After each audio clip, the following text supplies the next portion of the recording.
Hey everybody, how's it going? Brian Holler. You're listening to some guys talking. This guy over here, or over here, depending on what you're looking at, is. Aaron Washington, how's everybody doing today? It is so great to see you. I hope you're having a wonderful, wonderful Wednesday. Wednesday, right? Yeah, Wednesday. Yeah, I think so. That's usually when we do these things. I think Wednesday mornings for me, and Wednesday early afternoon for you.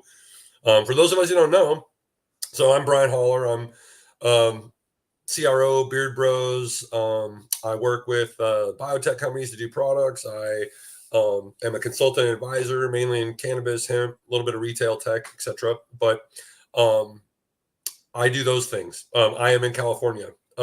Aaron, he does a whole bunch of other things, and he's in other places. Aaron, tell And everybody where you're at and what you do. I am in Massachusetts. I'm born and raised here my whole life. I am a photographer, long time, my whole entire life, and I am the chief marketing officer for Rooted Intellect, a home grow company that also has a AI horticultural side to it as well. So I'm a Renaissance man. Indeed, as you should be. Also, Rooted Intellect has a fundraiser going on right now. Would you mind telling the people just about it briefly? Absolutely. We have our Kickstarter going for our very first product, the Bloom Carousel. So check it out. It is a 360-degree rotating trellis system that was designed specifically for people who have disabilities or problems with mobility. Obviously, for other people too, but very sturdy, holds up to 200 pounds. So if your leg gives out, something happens, you're not going to knock over everything and trash your system, your whole setup. So that's what we're doing. And our very next product is a out of the box, like your mind blowing grow tent that is going to incorporate a lot of the technology that you see in grow tents in Europe, which blow away anything that we have in the States. So looking forward to that. But we are doing fantastic and rolling right along. Thank you for asking. Of course, my pleasure.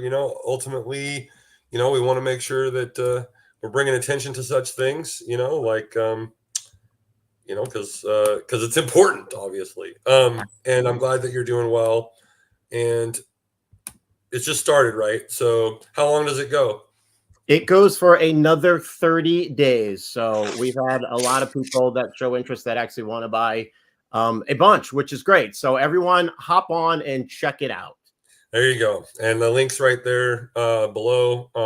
Feel free to copy it and do whatever. You can probably just find Kickstarter Rooted Intellect and get after it. Anyhow, so today we are going to talk about,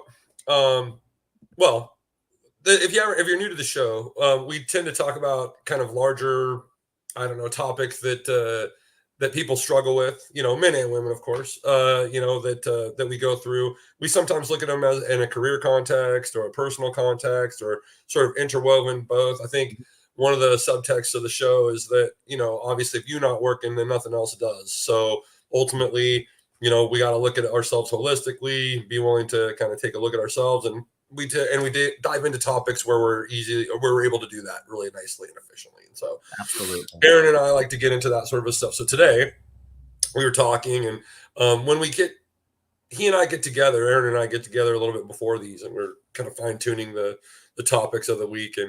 And this week,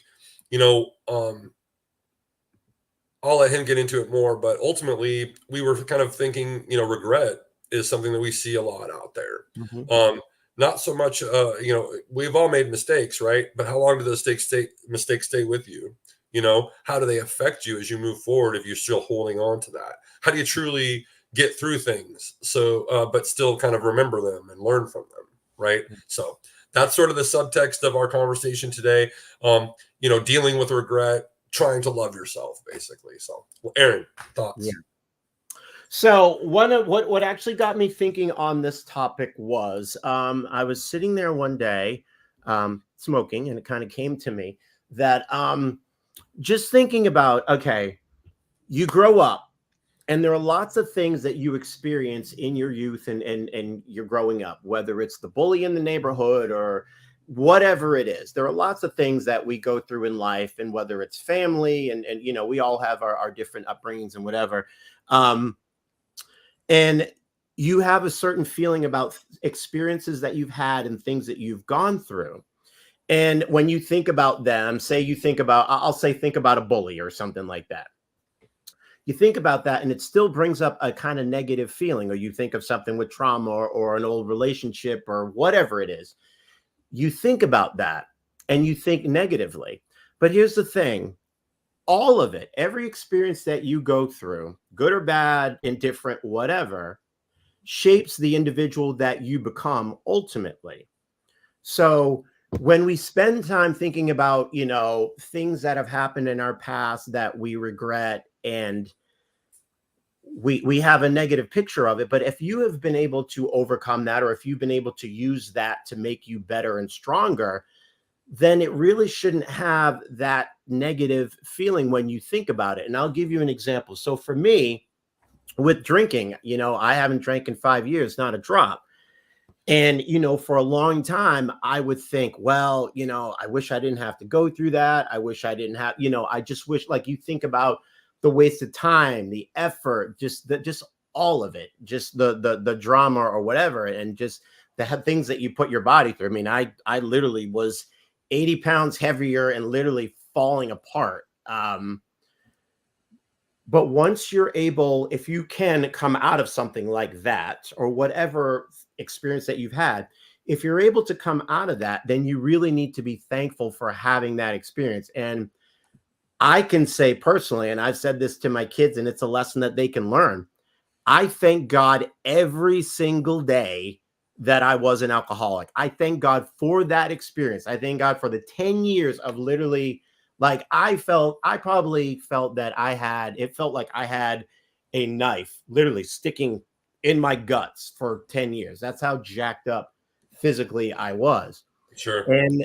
But the thing is, like, you think about all, the wasted time and all the whatever, but I could not be the man that I am today without going through all of those experiences.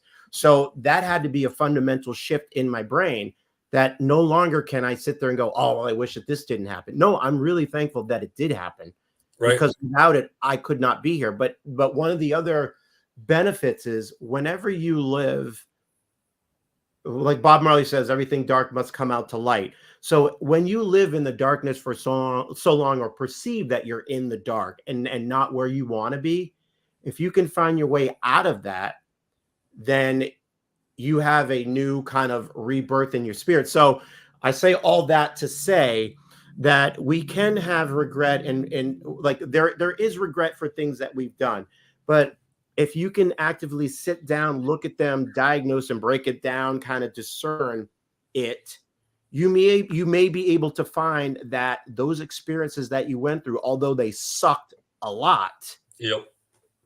that they were beneficial for your overall growth, and you would not be who you are, where you are, with the mind and outlook and perspective that you have, without first going through those experiences. So That's right. that's what made me start thinking about just the idea of regret. And then with that, so with those things, they shouldn't really hold any power over you anymore, because you have moved past them.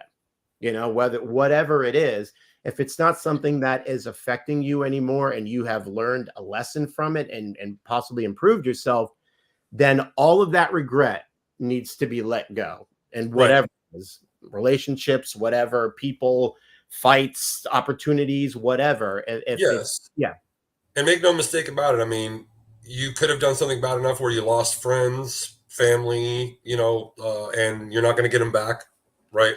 That definitely can happen. So that's why, just, hey, forgive yourself. It's all good. That doesn't really work that way. right, You're not going to forget things like that ever, right, to your point. I'm sure there's things that you went through in your past when you were struggling that you'll always remember that you did, or that you did, that you definitely aren't proud of, and that you definitely learned from, right? So I mean, that's really the difference. Is, did you learn from it? Because I think learning is part of the, like, final, or maybe one of the final parts of actually processing something like that. In a way that makes you go, like, okay. I'm a big fan, and this is actually timely, but in a bad way. But I'm a big fan of Richard Sherman, and ultimately, one of the things, if you guys don't know who Richard Sherman is, he's a former football player, played for the Seahawks, 49ers, Tampa Bay. He's a really, really a very, very good cornerback. Anyhow. The one thing I just remember every time I hear Richard Sherman, I just think of the picture of his face in the Super Bowl against the Patriots when they handed. Please don't. What are you doing? His face is punch me in the face over here. Come on now. I'm not talking about that. Anyways, point is, the year before we won Super Bowl 43-8. So, anyways, and point is, Richard Sherman. If you don't know anything about his background, really quickly, came from Los Angeles, Compton area. Got full ride scholarship to Stanford. Really, really driven, super intellectual. Very intelligent player, will go to the Hall of Fame, played for a good, I don't know, I think maybe 8-10 years, if I recall correctly. Anyhow, he had this quote. He was I think it was his rookie year, maybe second year playing for Seattle. And one of the things that Richard Sherman stood out as is being very, very outspoken, but in a way that was very, pointed. He very much understood how to talk and how to evoke reactions and how to express himself, and wasn't afraid to do so. And it's one of the things I really like about him still, even to this day. Anyhow, he had this conversation about having a chip on your shoulder. If you know the Seahawks, they tend to draft guys who have chips on their shoulders, right? Overlooked, whether it's perceived or actually happened, doesn't matter. As long as they're driven and motivated by that, that's the kind of folks that you like to sculpt and mold and work with, right? Because they're driven. They're not going to stop. They're self-motivated at a level that is ludicrous. So all you really got to do is guide them, and let them go. Anyhow, he's one of those for sure. And so are a lot of people, on that team for sure. And pro sports in general. Anyways, he's talking about, basically, hey, you're getting success now. How does it feel? He goes, well, I always remember my little friend over here on my shoulder. And he's like, there's a chip over here that, was crazy for a lot of years. And over the years, I've had to kind of sculpt it, mold it, make sure that it's my friend as opposed to my enemy. But I never want to forget it. I never want to forget it because it's what keeps me. And so while it's not so all over the place, I just keep it here like my buddy. It's just right here on my shoulder, right? And when I need it, I got one, right? And that always resonated with me. I was like, that's exactly right. And you could go a million metaphors, and there's been a bunch of people who've spoken about things like this, but that's it, right? I look through massive trauma. Like I had a lot of anger and frustration around how my father passed away, for instance, right? And so ultimately, I also think about like what he would have wanted, right? Or what would the person in that position that you affected negatively want, right? Well, they'd want you to stop doing the negative crap that you did. They'd want you to actually mean it. And even if they never talk to you again, that's probably what they would wish for you, right? Even if they can't get over it themselves, or you did something that you can't walk back on, they would want you to be better. They would, they might not ever say that to your face. You might have done something that, rightfully pissed somebody off for the rest of your life. That's the part where we talk about loving yourself. Yeah. Right. And so the first key of like regret is, did you process it right? I kind of made amends with the people that you affected, or at least tried to, have you given them some closure, or have you basically made up for, or whatever term you want to use, for the drama that was caused or the problems that you caused, right? This goes from everything little to like, I forgot to do something for my, wife or roommate or something, to really, really big things, right? That's the one side of it. But then the other side of it is okay, so now that other person is okay, and I outwardly am, at least more comfortable and not as awkward about talking about it. But inside, have I really, really forgiven myself? Right? Have I truly, embraced that piece? Well, with that, then that goes to the question of, have you actively researched or examined your part in the regret, or whatever you have regret about? Have you actively owned up to what is, because it's, like that's part of regret. Like you have to look at, okay, what part did I play in this?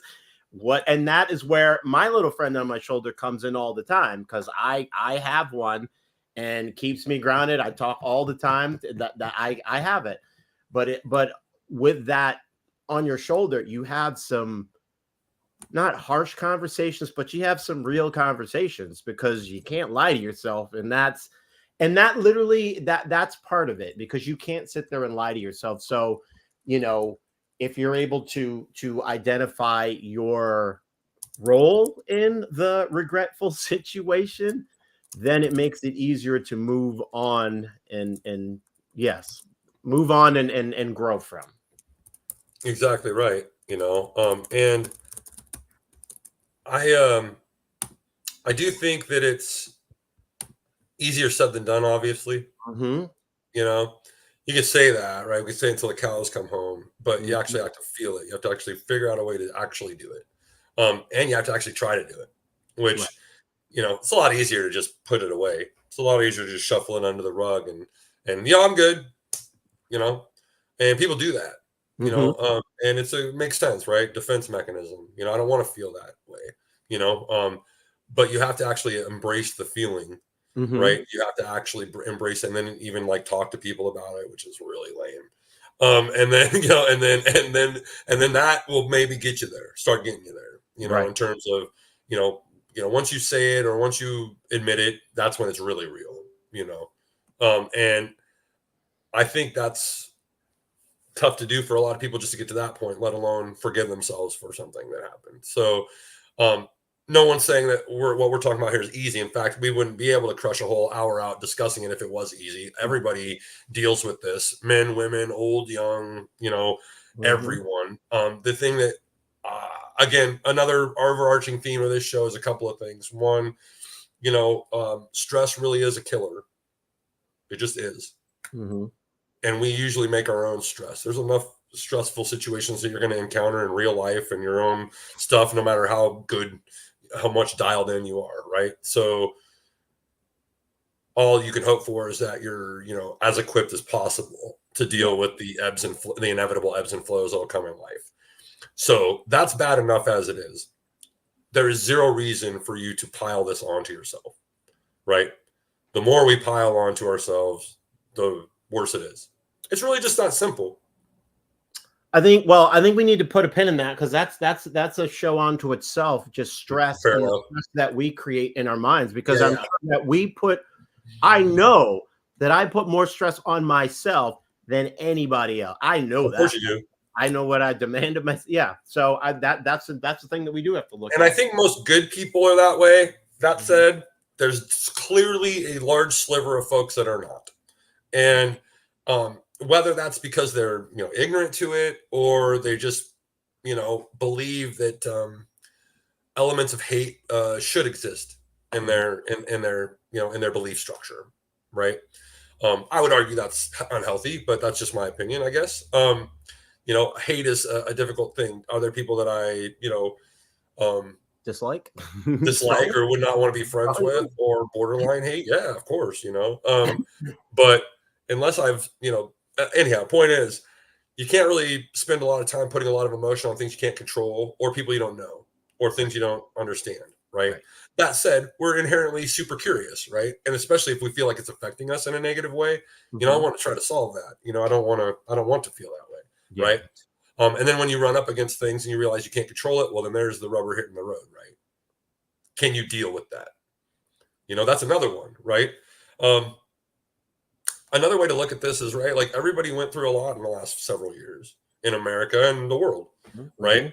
And are And still going so, through it. yeah, It's correct, still right. pretty And fun. so it's like, like, and in America especially, we do a really piss poor job of like processing, right? The trauma happens, we acknowledge trauma, everybody fights about it, nothing gets done, and then Mhm. we do it again, and we Mhm. do it again. And Mhm. I'm not just talking about guns, I'm talking about everything. All of it. All of it, everything from slavery to laws that were basically done that were super unjust in the day. We never have apologized for slavery or internment camps, or all the like clandestine governments were messing with to like get wars started and shit. Like, again, if we were just brave enough to do, Germany fucking apologized. Yeah. So let me. That's the Yeah, thing. my point is That's though, funny. like regret, you have to process, like even Right. it's a macro, all the way down to like, yep, I had an argument with the wife. Right. Like that's my point. Is it has to go through a certain process, or else it's not really happening. Like Right. you're still Right. holding on. You have to acknowledge, yeah, your part. And it's funny that you say that because what you made me think of was a while ago. It was just it was an episode of Trevor Noah where he was talking about him growing up in South Africa. He was talking about when apartheid was repealed or whatever you want to call it in Mhm. 1990. Sure. And he said, so their population, the majority of them, like started like maybe a couple years later, looked at it and they were like, what, all the signs came. It would be like if Jim Crow just was ended and 10 years later, and they said as a society, they looked at each other and they're like, wow, that was really fucked up that we did that. Like, wow, that's crazy.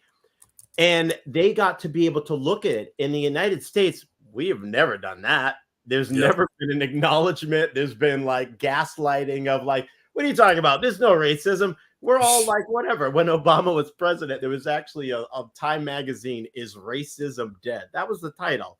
I And mean, here that's we just are. unbelievable to me. Like, like of course it's not flipping dead.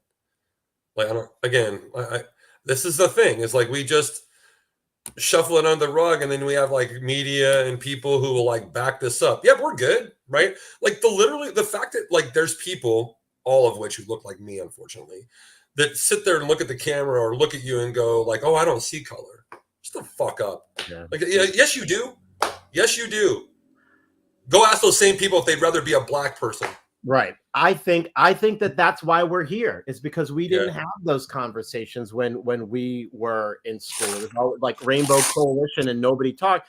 I think there were a lot of these conversations that should have happened. It's funny. I got a buddy of mine who, at some point, what I think would be beneficial. I would love to do it.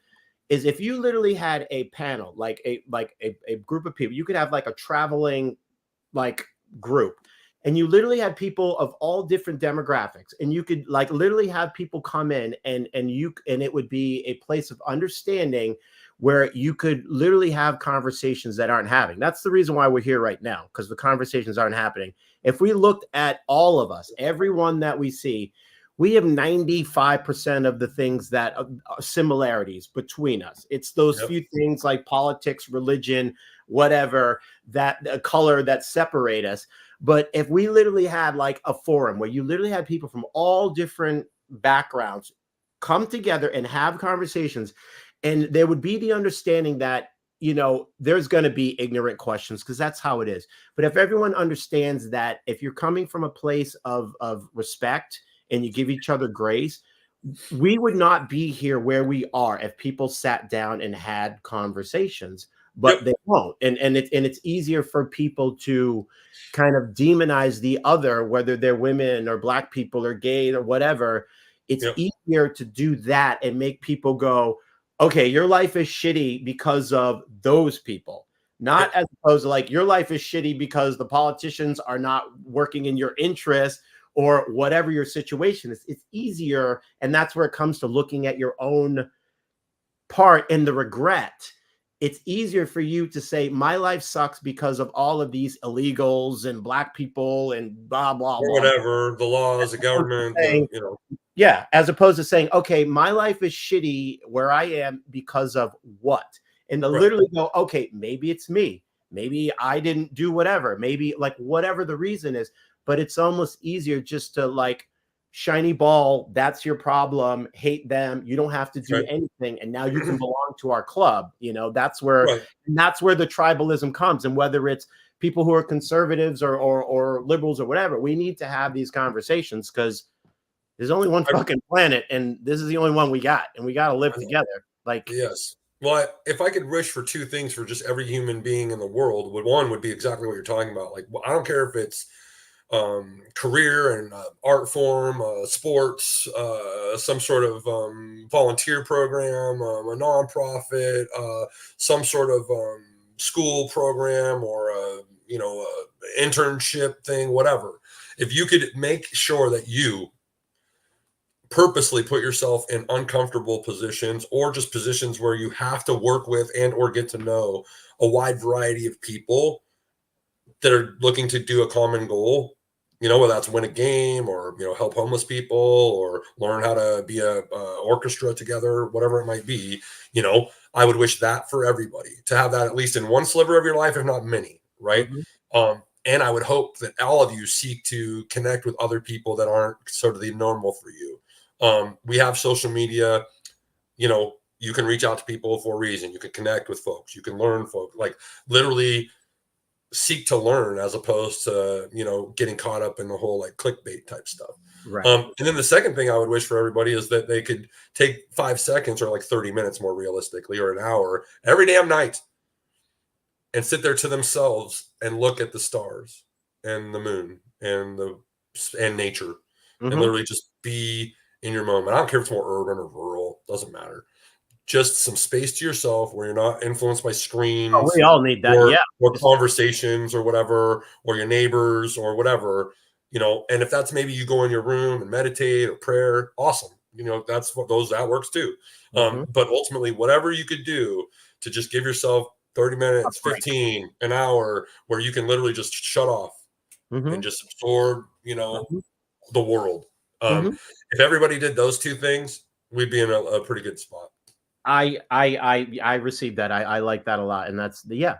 Well, here's the thing, because you know what, and what popped into my head is that maybe we all need 5 minutes to just literally write our own message and create our own, or literally have our own fucking thoughts, as opposed to having it fed to you. That's why Right. literally every night I have to spend however much time in my own head, whether it's breaking down things or whatever, but just to reconnect with myself, because I am not gonna like go to bed with like all the influences of whatever, because Right. I have to pay attention to what is going on in the world. I mean, I kind of feel like my life depends on it, because some of some of the legislation with Project 25, with giving police qualified immunity.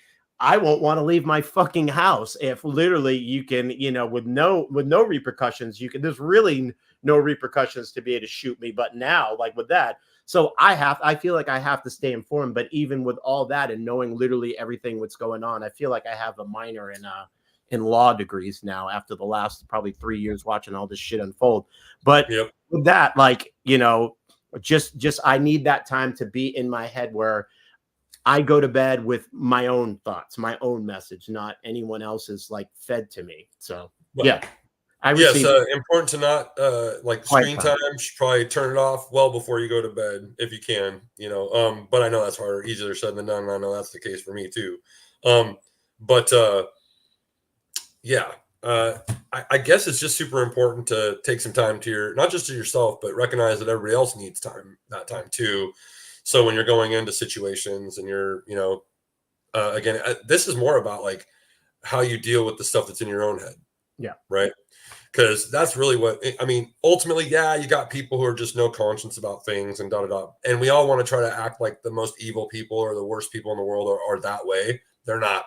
Most of the worst things that have happened in the world are just people like you and I who made a couple of bad decisions, or got into some bad habits that led to more bad decisions, or a bad mental mindset, or you were propagandized, or steered certain ways. You made your choices, don't get me wrong, but ultimately there's a lot of influence to steer you in a direction.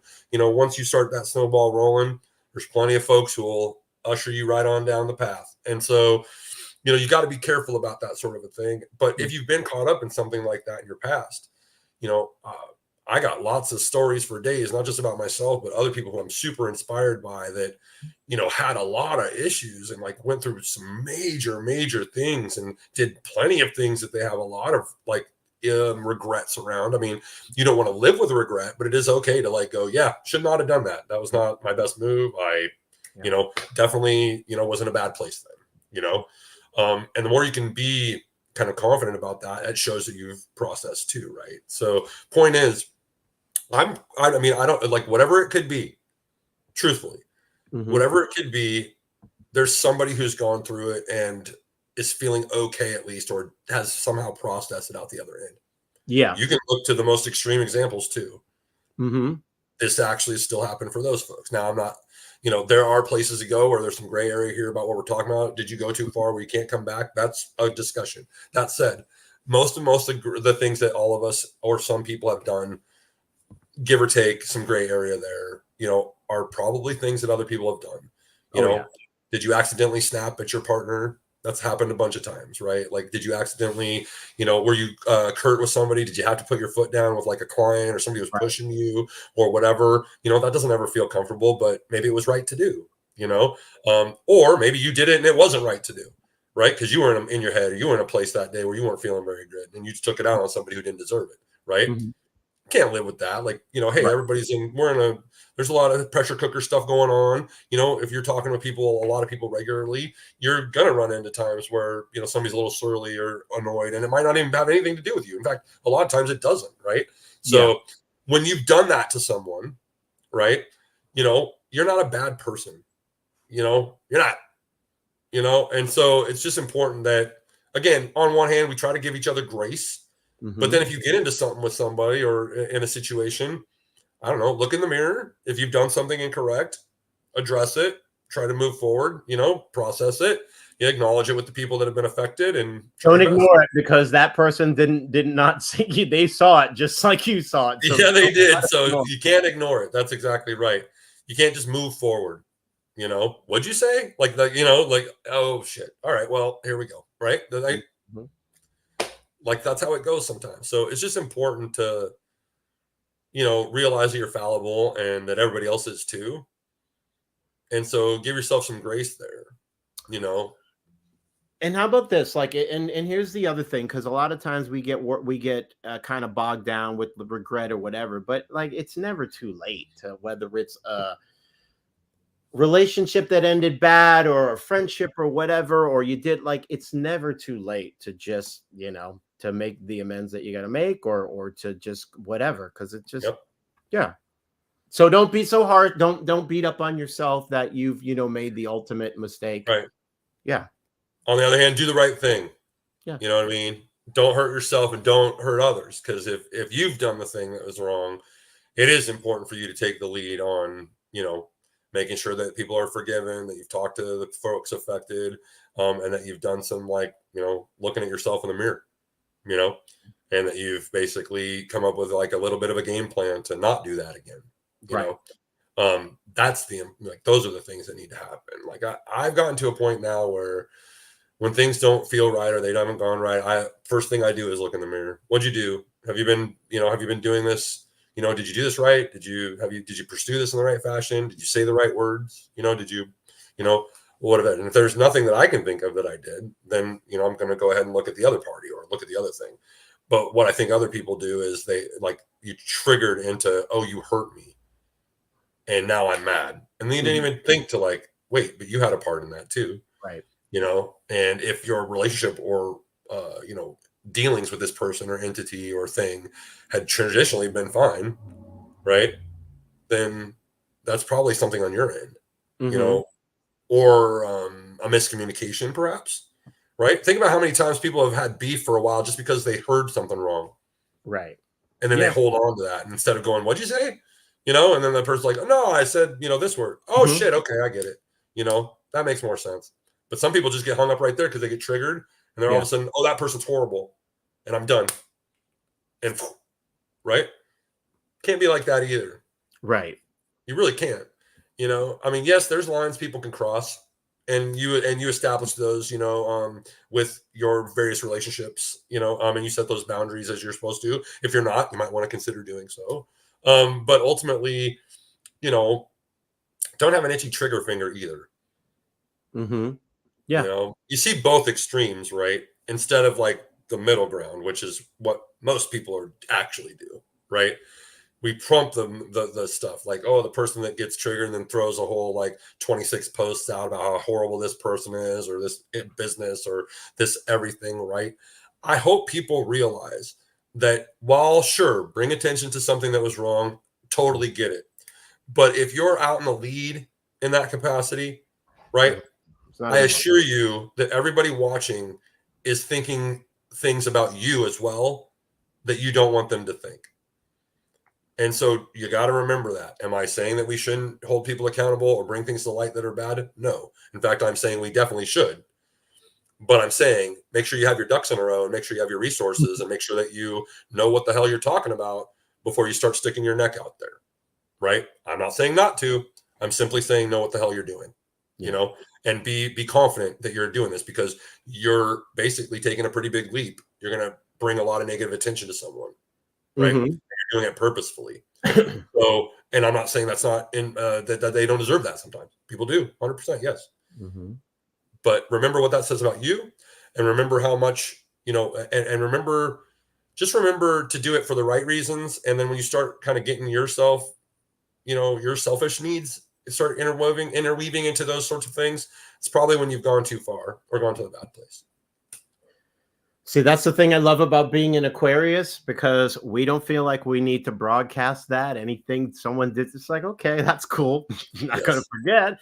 But That's do we need to bring anyone else involved? Nope, we don't. It's like it's up here, and that's where it needs to stay. So it's like, okay. That's funny. I'm a Libra, so very different. If I hear you saying something that's unfair, I look at you and I say, "What did you say?" Mm-hmm. And I say, "You might want to rectify that. Are you sure that that's what you're going to do?" Because for me, now I'm weighing whether I respect you or not. Right. So I'm fair-minded Libra, right? So I like good things and good flow, good energy, right? My susceptibilities are things like going to the nice shiny object or getting distracted easily, right? Being indecisive about small things, but like these are all Libra traits, right? But ultimately, Libra's above anything, right? The balance, scales, right? Yeah. Tend to have a decent sense of fairness or justice, right? Yeah.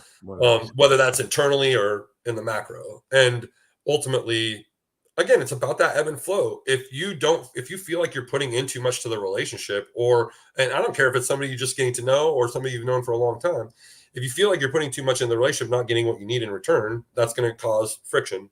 Mm-hmm. And if you don't express kind of that friction early on, right, or the potential even for that friction early on, it can manifest in like really bad ways that could have been nipped in the bud well before this. Again, this is about being self-aware and about basically forgiving yourself and not being afraid to address things when they happen. Hey, we're all excited. We're all passionate. We want to make sure things are done right. We want to make sure we have our, we're acknowledged. We want to make sure that we're doing like what we're supposed to be doing and that we get to contribute to the building and growing of things, right? So passion is important. People have expressed themselves in all sorts of ways. People shut down. People are extra. People are whatever. Like, if the goal is because we're all excited, and while I might not love your kind of tone or whatever, or how you do it, right. But if we're all really stoked about how this is done, I should be pretty cool with you. Even if I wouldn't have done that, who cares? Like, hey, it takes all kinds. And maybe that becomes a really cool synergy that we all kind of get into. And it's really fun, right? Again, try just to instead, when that first person triggers you in a new situation and you're like, oh my God, eye roll, just keep that to yourself. And try to see if you can, and try to go, all right, well, that's all right. I got that one, right? But this is kind of fun because they said something funny down the line, or now they're doing this, right? So again, have a little grace for people's sort of idiosyncrasies. Well, and I appreciate that, because that saying, it's like, well, I wouldn't have done that, but it's like, hey, it's not you, so don't worry about it. It's like, like, did they go over a line that was ethically horrible for you? Well, then that's another conversation altogether. But if they just did it in a way that you wouldn't, who cares? Right. Who cares? Get it done. Like let's go. Right. So again, I think a lot of this is like we have our own ideas of what we want things to be or how we want people to be, and then when they're not, we get messed up sometimes about that. Right. We get a little crossed up, when we should just be like accepting of like, whoever. Hey, do we have a reason to meet? Awesome. Let's explore it. Let's get to know each other as a result. If we hone in on the thing we know we're meeting for, that we know we need to talk about, the other stuff can sort of be a lot more, you can grow naturally into it, as opposed to like, having to kind of be pointed, stuff like that. I guess maybe that's a little different if you're like dating, but besides that, you're usually running into a new friend or a colleague or, somebody down around the way, somebody in your neighborhood, somebody you do business with, that sort of thing. Interesting. Sorry, I'm just thinking on your points. Well, I just think we're talking ultimately, like we usually do, about sort of trying to be as self-aware as possible. Because if you are, you probably have a better chance of forgiving yourself for things that you screw up on that you do. You know, at least that's my working philosophy based on this conversation. So would you say that, because I think kind of one of the problems that we have going on today is that not being self-aware, and it's just the main character syndrome that's going on in the world. Yep. That's kind of why we're here right now, is I personally feel is that everyone is walking in their own created reality, and they think like things should be a certain way, and there's, you know, and that's the problem. Like for whatever it is, like wherever you fall in the spectrum, it's not, I'm sure at times it seems like I beat up on conservatives, and I don't mean to do that, but it's just kind of what I see right now. And basically, you know what, and probably right now, the biggest thing that is kind of frustrating is that we don't have the same set of facts anymore.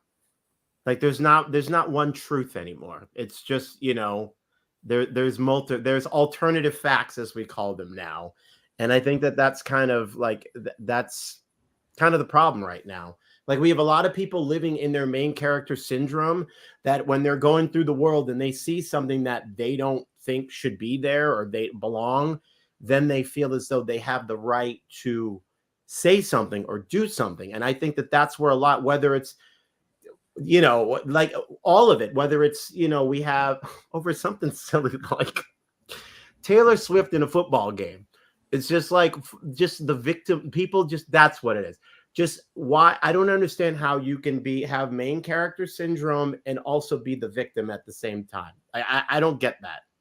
Like you're the most important, but then also everyone's against you. And I think that's kind of where we are right now, that everyone, there's not really that grace in looking at people for human beings. It's just that I'm this and this is what I do, whether it's conservative or whatever, or liberal, whatever. Like I'm part of this club and I get to just be in it. And I don't have to really take into account other people's perspectives. So I think that's kind of like the bummer right now, is that there isn't that grace. There isn't that understanding, and just like humanity. Like I literally, like the way that we deal with each other now, like if we see one little difference, whether it's skin color, a red hat, or gold sneakers, sorry, we have a reaction to it. And maybe it just, we need to sit back and not have that reaction. I don't know. There's just a lot of conversations that aren't happening. There's a lot of just connections that aren't being made. And it's really concerning because, you know, there's like really a lack of humanity, of just kind of some of the things that are going on, you know. Well, you said something earlier in that piece, in that part of the discussion that you just brought up, that stuck with me. You said, hey, there used to be one truth and now there's not, right? I would say there never has been. You know, ultimately, yes, math, science, we can get into that. But I mean, even things that we took to be true scientifically, you know, you re-examine them, they have different aspects. We learn more. All of a sudden, truth becomes another truth, right? So, and I think that certainly the purposeful misunderstandings in math and science, especially in America, have 100% been purposely done to us. So, so again, you know, the reason why people struggle in math and science is because if it would connect a lot of dots, Right. it would allow you to basically build your own business and compete with anything, and you wouldn't be a good worker bee, you know. And those of us who aren't good worker bees, you know, can be very difficult for the structure that we've been thrown into. And so, and now you got more of that than ever before, which I'm sure is, you know, really driving the powers that be nuts. But my point is that, like, our truth, what we know as truth, for the better part, has always been controlled and fed to us. 100%. So you don't, like, so you can make an argument that nothing's true. You know, you can make an argument that everything is, you know. And the point is, and I think what you're saying though is, and correct me if I'm wrong, is there used to be resources that we all agreed, hey, they're trying their best. So while you might screw up here, or we might learn something down the line, you know, this is where we go to get this piece of knowledge, or these are the sources we rely on, you know, for these things, right? Now, the unfortunate part about that is every one of those things has fault and is fallible and has corruption within it. So even if like back in the day we're like, well, we used to have like, you know, journalism, real journalism on news, and we used to have like at least 30 minutes or an hour a day dedicated to actual journalism, right? Mm-hmm. Which sort of true, right? Walter Cronkites of the world, and Mm-hmm. you know, these sorts of things, sort of true, but they still were working for ABC, Right. NBC. They're 100% were placed things that they were not allowed to report on, Mm-hmm. right?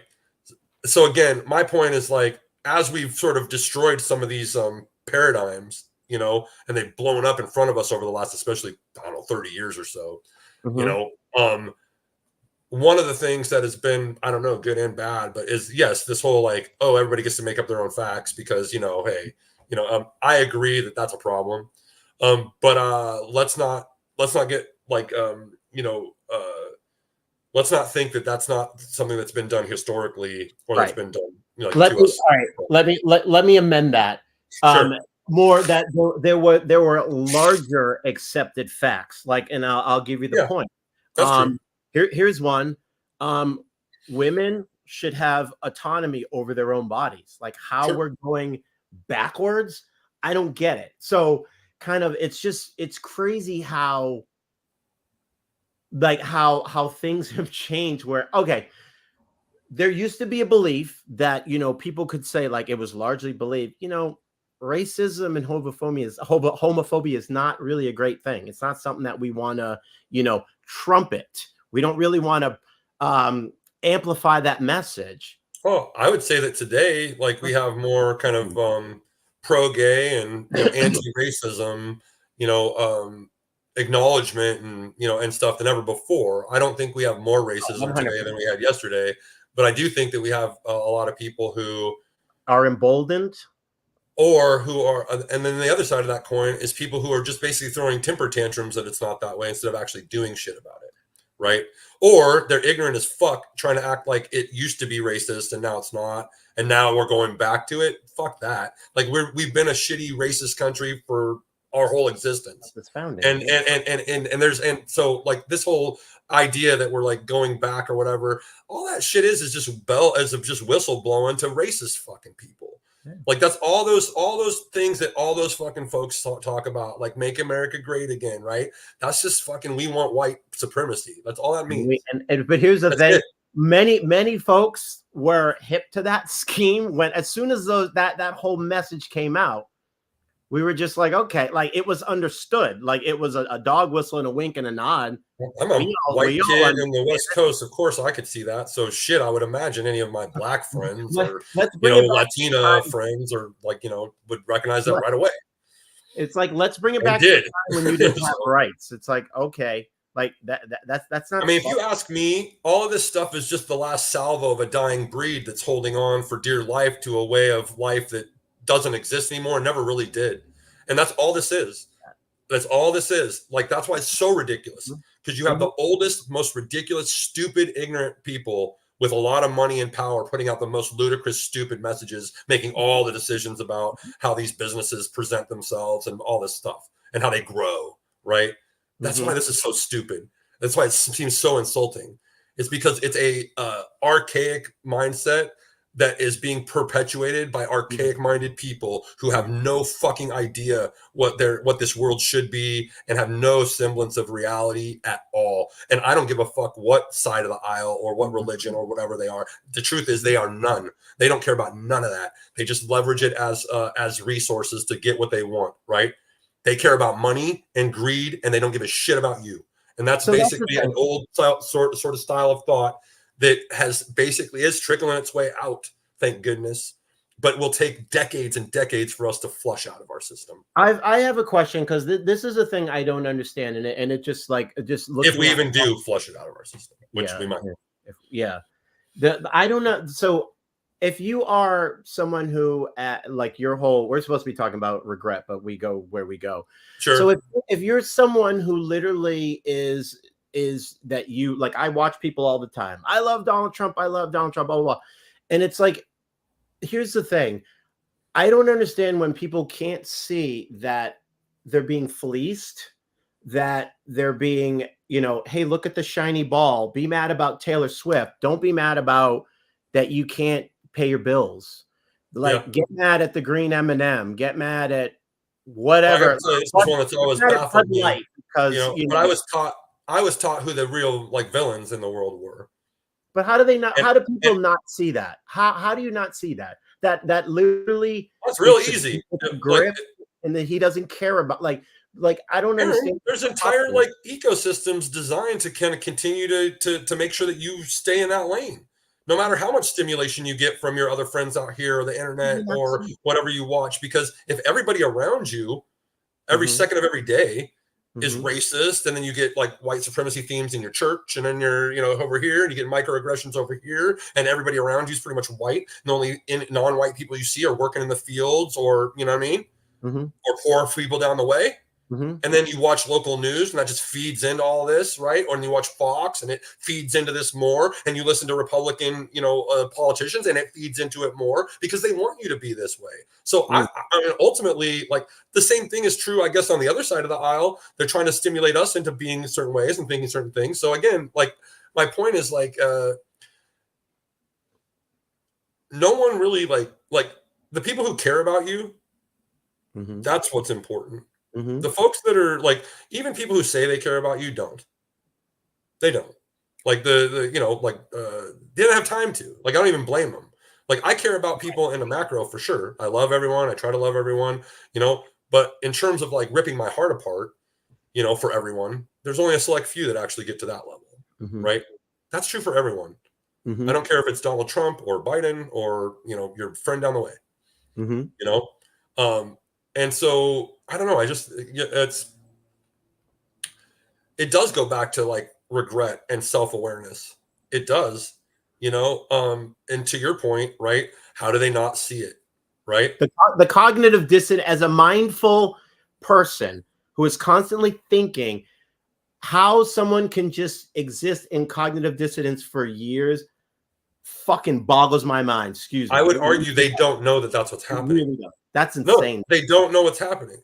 Why do you think like the word woke has been absolutely destroyed over the last several years? It's Because there's because when something we first criminal heard about it, being when we aware. That's it's fucking because when we insane. first heard it, it meant what we know it means, Right. which is you did get hip to all that shit you're just talking about right there. Mm-hmm. And you did absorb it, and you did break from the chains that had been put on you in that regard, right? That's why they butcher it. That's why they basically make it anti-woke and all this shit, and you're soft if you are, and this is bullshit, and all these like DEI initiatives are horrible. Yeah, like again, why is that horrible? Is it because I'll tell you what, data backs up that if your team is diverse, you earn more. And I'll even tell you on this, if you basically hire people from a wide variety of places, you grow faster and you grow better and more effectively. Again, this is why they don't want these initiatives in businesses. This is why they don't want you to pay attention to this, right? And their stereotypes is everything. It's like, hey, you should hire on merit, not because of their race. When I heard that in a meeting yesterday, and I wanted to, anyways, I was like, are you out of your fucking mind? You know what I'm saying? Like, people are not. Again, you have to basically force power, to do what's right. No one's ever going to, give it away freely. Never, ever, never. Right. So are there faults with, I don't know, maybe some DEI initiatives or whatever, or does it tinge of like, cancel culture and da da da? I don't know who did that though. Because if you're going to ask me, is it important to have diversity and equity and inclusion in your companies? I'll say yes. Every time that's correct. Yes, you should. Not just because we're nice, soft, fluffy bunnies. That's how you make money. It is. I don't know what to tell you. That's how you can be more successful quickly. Is if you have a diverse group of folks working together. Sorry, you just made me think of something because I heard the data backs it up. It's not me again, but facts. We don't care about facts, so fair enough.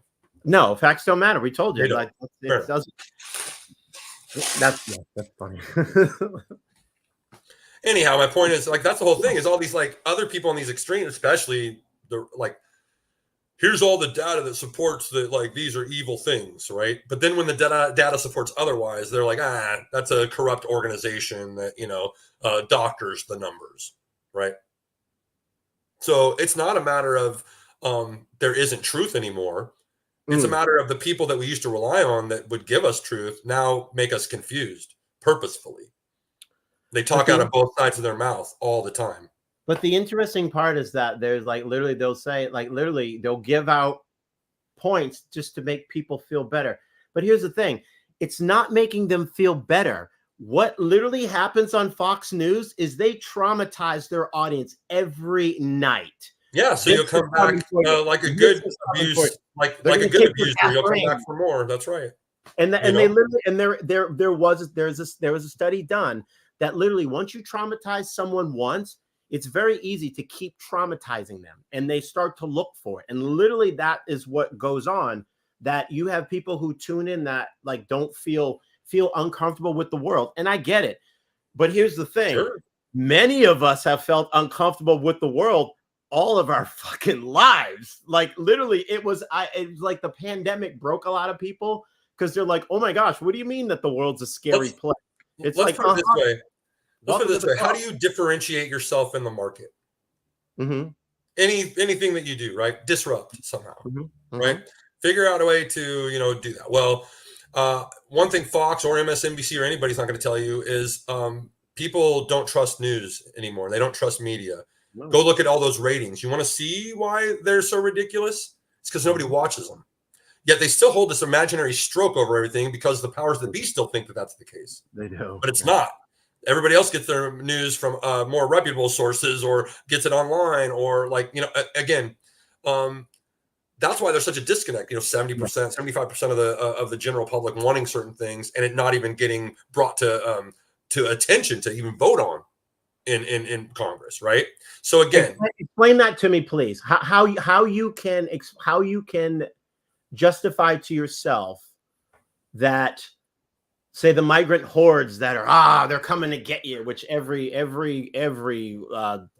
many times are we going to hear that one? They bring that up. Remember when it used to be like, the black folks are going to come get you, and then that didn't work. The gay folks are going to come get you. Now that doesn't work. The Muslim folks are going to come get you, and then But see, but with that, then how does how does it play that you support someone who says, all right, well, we're going to let this happen. We're going to let this keep.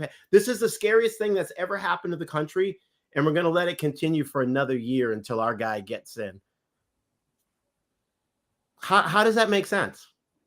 Like they've completely switched the argument that they're so bad, but it's like, but we don't need to do anything. I don't know. I just, as a thinking person, we haven't actually done too much. Aren't using their brain. It makes me. It boggles my. It's been a lot of time, long time since, then. Anyways,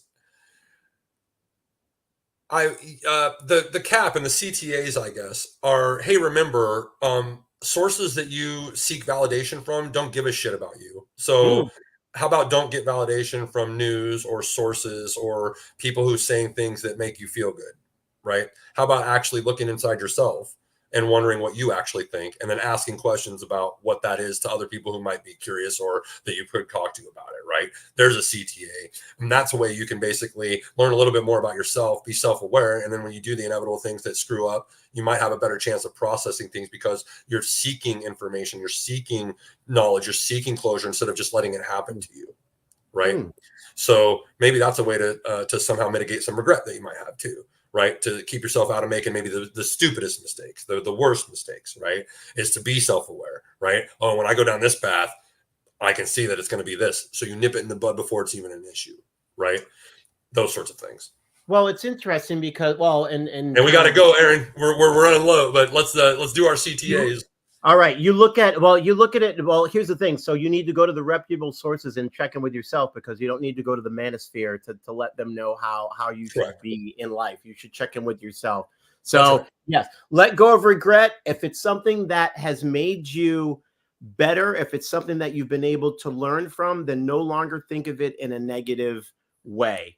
Embrace it because it allowed you to be the person that you are today. And without those experiences, you wouldn't have the strength that you have.